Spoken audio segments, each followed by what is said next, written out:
लोगों में एक कंसर्न पाया जाता है फार्मी या देसी मुर्गी के बारे में। लोगों ने कुछ गलत बातें भी फैला रखी हैं कि फार्मी मुर्गी बहुत मुज़र है, ये जहरीला गोश्त है, बिल्कुल नहीं खाना चाहिए, जहर है। कुछ बिल्कुल इसके बरक्स है और कहते हैं कि नहीं, कोई हर्ज नहीं है, ये इक्वली गुड है, फुल ऑफ प्रोटीन है। आज की इस शार्ट वीडियो में इसका मुख्तसर सा जायज़ा लेते हैं और जो हकीकत है, जो सूरत हाल है, मैं आपके गोश गुजार कर देता हूँ। नाजरीन, ये फार्मी मुर्गी ये एक तरह की ईजाद है। ये जेनेटिक मॉडिफिकेशन के साथ बनाई गई थी और इसको ईजाद करने का सेहरा एक ख़ातून मिसेस विल्मर स्टील के नाम है, जो कि ससेक्स के इलाके में रहती थी और लंदन से 30-35-36 किलोमीटर के फासले पर ये इलाका है। वहाँ इन्होंने प्रोटीन की कमी पे ओवरकम करने के लिए जेनेटिक मॉडिफिकेशन के साथ जो रिवायती घरेलू डोमेस्टिक मुर्गियाँ थीं, उनमें चेंजेस ला के ये मुर्गी बनाई। ये रैपिडली प्रोलिफरेट करने वाला इसका गोश्त था और इससे वाकई दुनिया में प्रोटीन की जो डेफिशिएंसी पाई गई थी उसमें बहुत हद तक काबू पाया गया।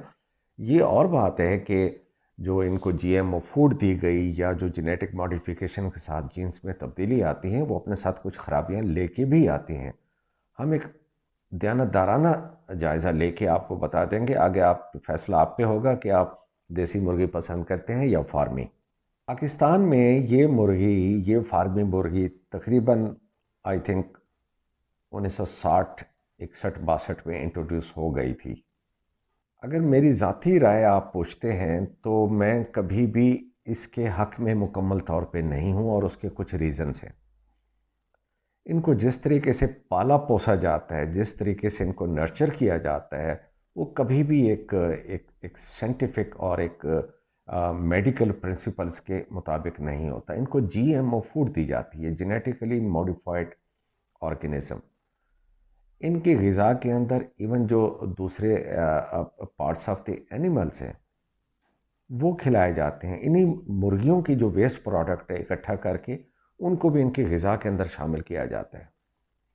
फिर इनकी ग़िज़ा के अंदर एंटीबायोटिक्स ज़रूर दिए जाते हैं इनको बीमार, क्योंकि ये जो इनके शेड है आपने देखें, वो एक छोटी सी जगह पे हज़ारों की तादाद में ये मुर्गियाँ रखी जाती हैं। ऑब्वियसली इनको फिर इन्फेक्शंस भी बहुत ज़्यादा होती हैं।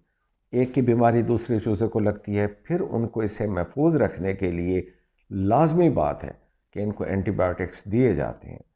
और ये कहते हैं कि अगर आप रोज़ाना चिकन खाते हैं तो आप तकरीबन एक हफ़्ते में ऐसा है कि आपने एक एंटीबायोटिक का इंजेक्शन लगवा लिया हो।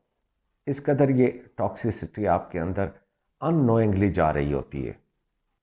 फिर इनकी जो डाइट है उसमें सीड भी ज़रूर शामिल है और जैसा कि हम आप जानते हैं कि जितने भी सीड्स हैं, these are full of omega-6 and omega-6 is highly inflammatory.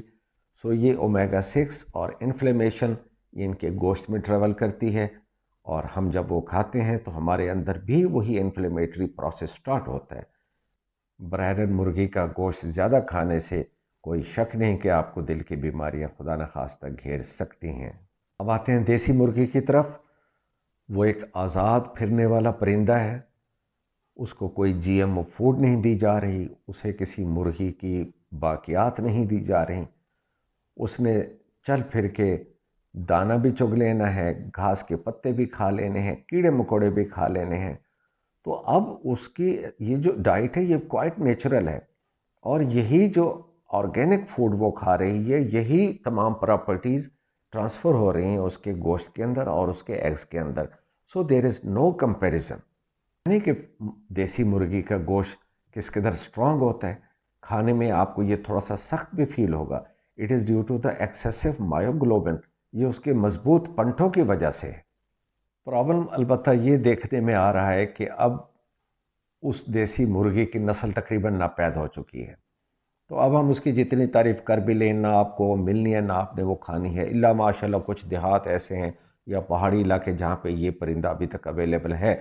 So in short, अगर फार्मी मुर्गी खानी है और बस खानी है और कोई रास्ता है नहीं शहरों में, तो उसके लिए फिर 2-3 आदाब हैं, वो आप सुन लीजिए। नंबर 1, आपने कभी इस फार्मी मुर्गी को उसकी स्किन के साथ यूज़ नहीं करना। इसकी जितनी टॉक्सिसिटी है वो सारी की सारी स्किन में आ जाती है। अदरवाइज़ जो देसी मुर्गी है, मैं हमेशा ये कहता हूँ कि उसको आप स्किन के साथ खाएं, उसका बहुत ज़्यादा फ़ायदा है। लेकिन फार्मी मुर्गी जब आप यूज़ करें, इसकी स्किन को उतार दें और फिर उसके बाद जो उसके अंदर बहुत सारी आपको फैट और चर्बी मिलती है, ये चर्बी तो आपकी कातिल है, इसको तो बिल्कुल भी जहर समझ के दूर फेंक दें। कभी फार्मी मुर्गी की कलेजी ना खाएं, क्योंकि इसको जो टॉक्सिक फूड दी जा रही है, तो लिवर चूँकि सबसे बड़ा डिटॉक्सीफाइंग एजेंट है, डिटॉक्सीफाइंग ऑर्गन है, ग्लैंड है हमारी बॉडी में, वो सारे पॉइज़न को अपने अंदर एब्ज़ॉर्ब कर चुका होता है। जब आप मुर्गी को ज़िबा कराते हैं, उस कलेजी के अंदर, उस लिवर के अंदर वो टॉक्सिन्स मौजूद होते हैं, to be detoxified in future. Last but not the least, चाहे आप खा रहे हों देसी मुर्गी, चाहे खा रहे हों फार्मी मुर्गी, चाहे खा रहे हों कोई और गोश्त, प्रोटीन है इन सब के अंदर। और प्रोटीन के बारे में दुनिया भर के डॉक्टरों की नपीतुली राय ये है कि इसके बारे में आपने सेंटिमेंटल नहीं होना, ये ज़्यादा नहीं खानी। It is damaging for the kidneys. Protein, चाहे मुर्गी हो, चाहे मछली हो, चाहे कोई भी आप गोश्त लें, एनिमल प्रोटीन ओरिजिन हो, उसकी जो मिकदार है एट वन टाइम, वो आपकी साइज़ ऑफ द पाम से ज़्यादा ना हो।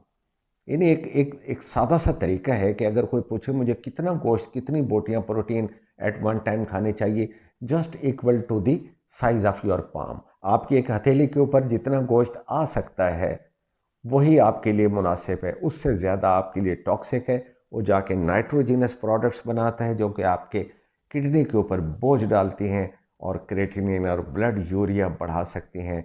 अपना ख्याल रखिए, इस वीडियो को फॉरवर्ड कीजिए। Thank you. I am doctor Shahzad Hashmi.